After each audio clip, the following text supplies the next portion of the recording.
How would you describe the state of the world today? Certainly as we look around, there's many troubles that we're facing. Political conflicts, including wars. We have global warming. We have a tremendous separation between the conservatives and the liberals. And in the midst of all of this conflicts, we are called, each one of us, to find a measure of peace within ourselves and a way in which we can show up in the world that would offer that peace to the world. And so developing a expansive awareness within us is crucial. And the essential way that all of the masters have taught to establish that is through what we call becoming aware of the witness self, the observer. That's our topic today. I work as a chaplain in healthcare, and in our facility we have a special unit dedicated to a special neurological disease.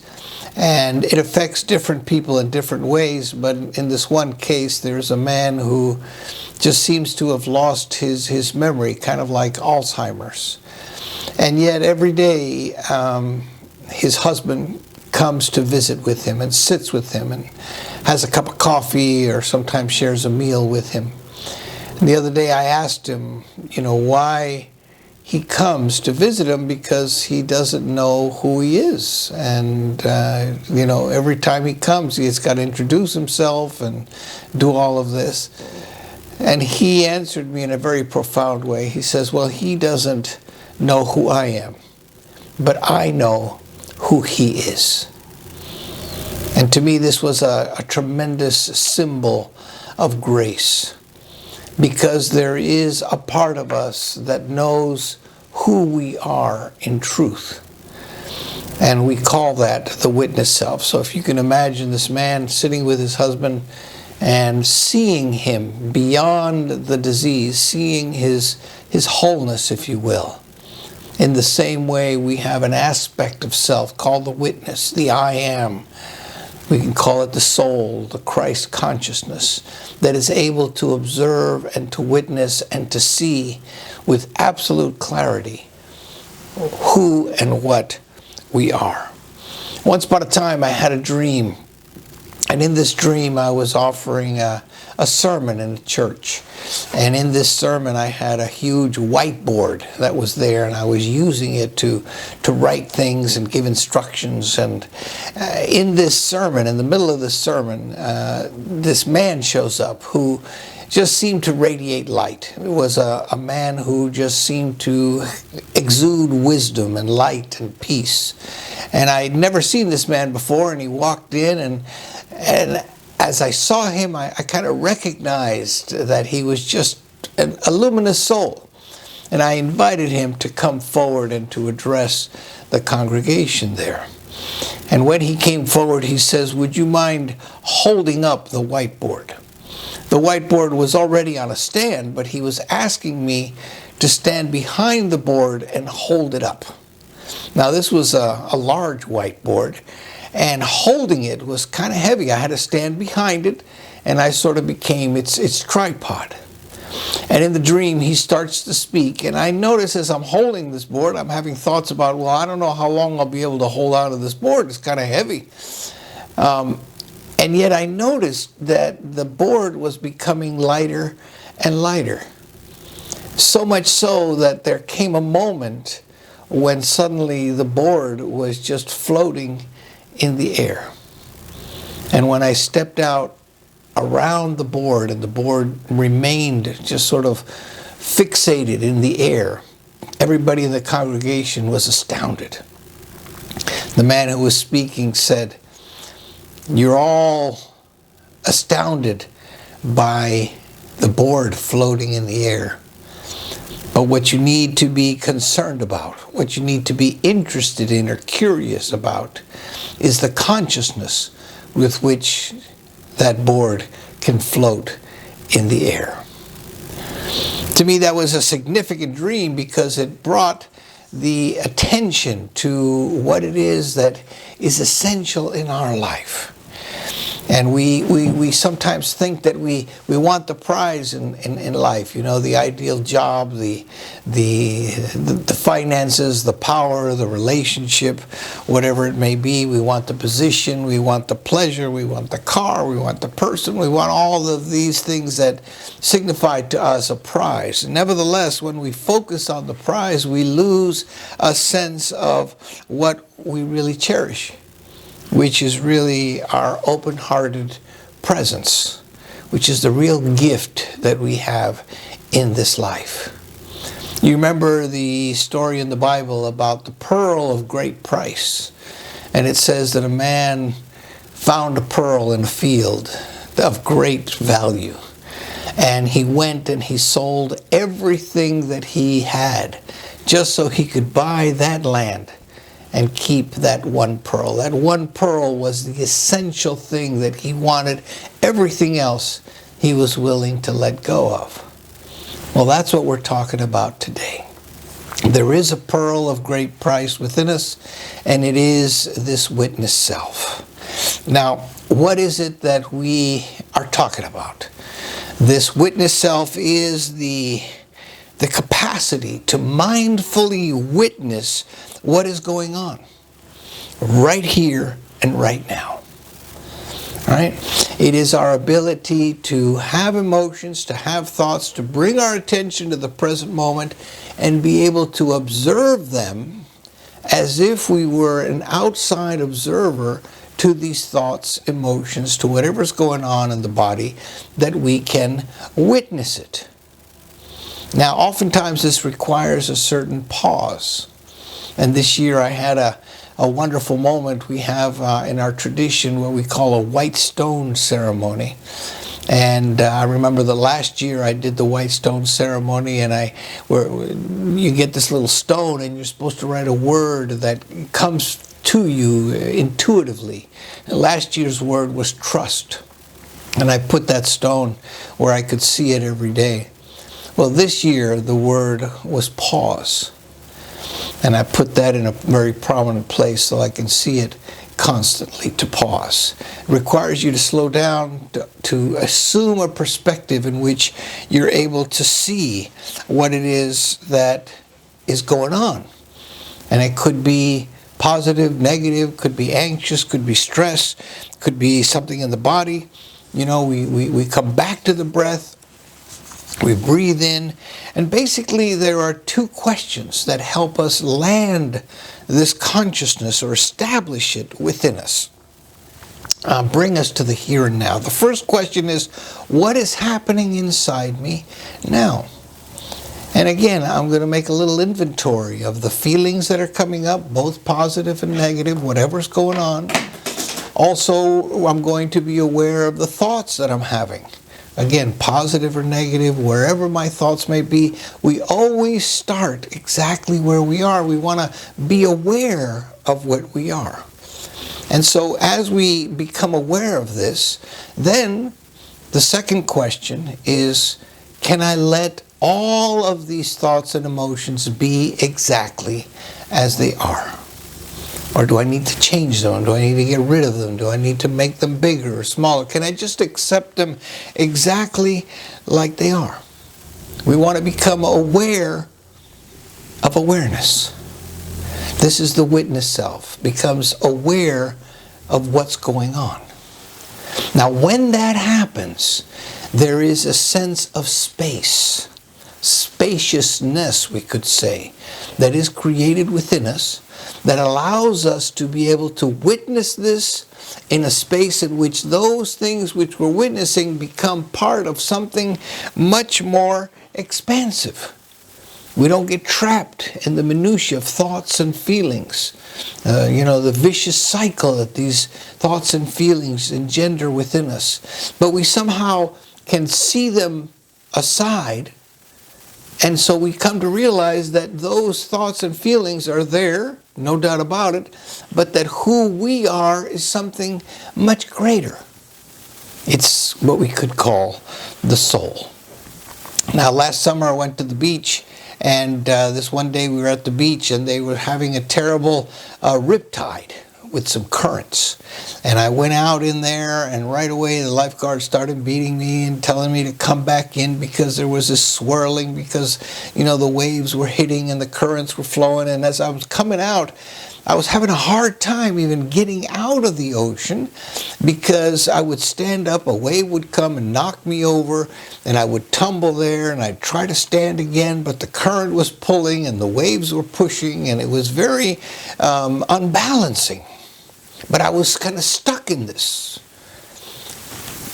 I use that example because that's what it feels like sometimes when we're stuck in our thoughts and in our feelings. They're a vicious cycle. They're going around. We seem to be stuck in a riptide of consciousness.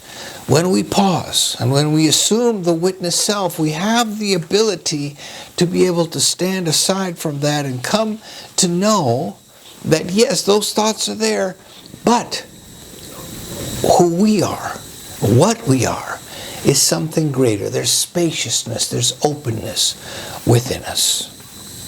I believe this is the key to the healing ministry that Jesus had. Jesus confronts the paralytic or the leper or people who had situations, and Jesus sees obviously what the affliction may be, whatever it is. And yet he sees that, but he's seeing it from a perspective that's much larger. In other words, he sees also the wholeness. He sees the authentic person inside of that troubled body, troubled mind, or troubled soul. He sees that as wholeness so clearly that I believe that what happened is the person who was there with Jesus would also see it reflected in his eyes, in his face, would be able to see and understand their own wholeness. And as they saw their own wholeness, they were able to heal. I believe that is the secret to Jesus' healing ministry. And so we're called to practice being the witness, called to practice this healing, very healing nature we have. We could even say that this opportunity we have is something of a superpower within the human consciousness. We have this ability to be able to see what we see. And healing for us comes when we reconnect with the essential nature of who we are. Like that story I said of the man visiting his husband and assuming and seeing him, even though the man doesn't recognize him, he sees the man. And this was very healing. We're coming from our larger self, from our whole self, from our original self, from our ocean consciousness self. Right? When I was there in the ocean, I was on the shore and the riptide was moving along, but we know that deep into the ocean there's a measure of peace. Right? The large ocean consciousness is what we are. And we can observe the waves and the riptide and all that. The waves are still there. But the waves are really small in comparison to the largeness of the ocean. The other day I was dealing with somebody there in the office, and they did something that I didn't appreciate. And I said to them, I kind of snapped at them, and I said, "What's wrong with you? You know, like what's the matter with you? You know, why do you constantly do or say these things?" And I was angry, you know, and I was tired, and I was fed up with this kind of behavior, and I just sort of lashed out. And the words that I said kind of were harsher than I normally speak. And when I said those harsh words, it helped me to kind of wake up to say, wow, where am I? You know, where is this coming from? Remember my white stone that says pause? So he says, pause, okay. So let me see where I am. And I took up the two questions. What's happening inside me? Yeah, well, I'm tired. I'm angry. I'm fed up. Right? I was seeing all those, and I have thoughts about who this person is and how they show up and whether they respect me or respect our work or not. You know, I had all kinds of judgments and condemnations and negative feelings, this whole baggage, right, of negativity. And then I asked myself the second question, can I let this be? Can I let all of that negativity be in me? Now, frankly, it took a few deep breaths. I felt very justified in my negativity. But as I took those breaths, I was able to say, yes, what I really want here is some sense of peace. I don't care to be right or wrong. What I really want is some sense of peace. And so I was able to say, yes, I can accept that. I was able to see, take on the position of the witness self and see this person who, because of some past history and issues that I could identify in my exploration, had issues. But I was able to see them, witness them, observe them. And when that happens, something magical happens inside of us. I say, well, yes, there are thoughts, there are emotions, but since I'm observing them, since I'm seeing them, those thoughts and emotions aren't the totality of me. Yes, they're there, but they're not who I am. I am the witness observing this. And just like the ocean is observing the waves, the ocean consciousness within me could see all of that negativity and that riptide of emotions and thoughts, but there was some space there also in which I could breathe and instead of react, respond in a way that was more appropriate for me. I was able to find some kindness and some compassion. And the witness self that we're talking about today is that part of us that enlarges us, makes us larger, take on the ocean consciousness that we are. And so when we're stuck in those waves, we think that that is our reality. But that is not the truth of who we are. And so when we have this moment, right? We have this moment of realization. It's a freeing experience. It creates space. It allows us to decide how it is that we're going to react. Now, we do need to take this message a little deeper into what we could call a mystical practice, okay? Because these two questions are essential because they bring us to the present moment, okay? So I'm going to invite you to use those questions to come into an awareness of who and what you are. Take on the position of the witness self. As in that position, you can ask yourself, or you can try to discern, who is that witness? And as you get a sense of what that is, you'll realize that it's not a physical form. It's not you as you see yourself in the mirror. It is a spiritual self. It is a soul self. It is the mystical self. It is the I am self. And it has no form. And it is changeless. It is something that has existed all of your life and will exist beyond your life. It's the eternal nature of your being. We could call it today the I am. Now, using those two questions, you come into the witness self, you observe it and you accept it. And then you really identify with that part of you which is observing. It is, you are the observer. And so with that of observation, you have the opportunity now to really come into an understanding of who and what you are at the deepest level. And I like to meditate from that perspective. And an affirmation that I use, which I'll share with you today, is, I am, God is. And I like to join my breathing with that affirmation. I believe it's the most powerful affirmation we have. I breathe in affirming I am. And I breathe out affirming God is. And as I do that, I come to establish and to know who and what I am in truth. This is the pearl of great price.